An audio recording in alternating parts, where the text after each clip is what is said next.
Good morning. Another beautiful day in God's kingdom.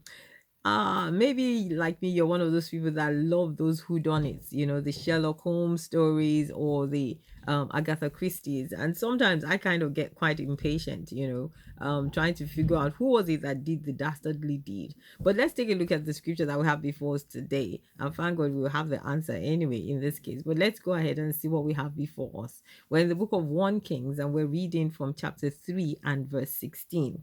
This is what it says. It says, Now two women who were harlots came to the king, that is King Solomon, and stood before him. And one woman said, Oh, my lord, this woman and I dwell in the same house, and I gave birth while she was in the house. Then it happened the third day after I had given birth that this woman also gave birth.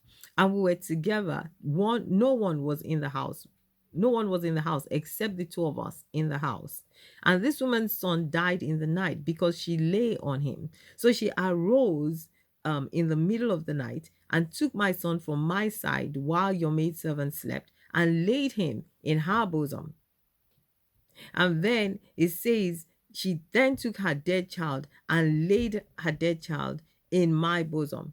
And when I rose in the morning to nurse my son, there he was dead. But when I had examined him in the morning, indeed he was not my son whom I had born. Then the other woman said, No, but the living one is my son, and the dead one is your son. And the first woman said, No, but the dead one is your son, and the living one is my son. Thus did they speak before the king. And the king said, Hey, the one says, This is my son who lives, and your son is the dead one. And the other says, No, but your son is the dead one, and my son is the living one. Classic case here. And in this place and in this time, there was nothing like DNA testing, nothing like forensics, nothing at all to be able to prove, whose child was who, whose child belonged to whom. These two women were here and nobody could tell. It was all simply down to a question of one woman's word against the other.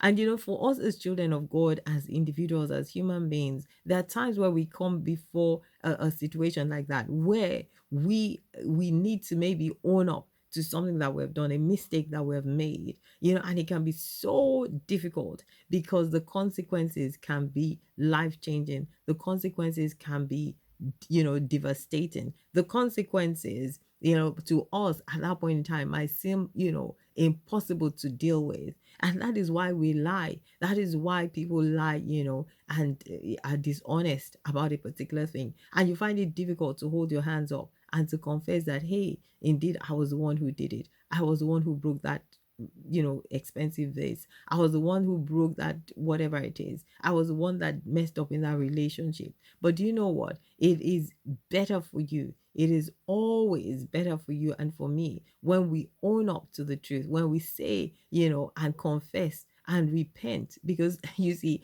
when you confess, you're able to repent. When you confess, you're able to say, I am sorry. But for as long as you keep hiding it and declaring that you're not the perpetrator of the crime, or for as long as you keep on covering up that mistake, you know what? The devil will keep on having a field day, and you will live with a constant sense of guilt, feeling always looking over your shoulder and thinking, one day I'm going to be caught.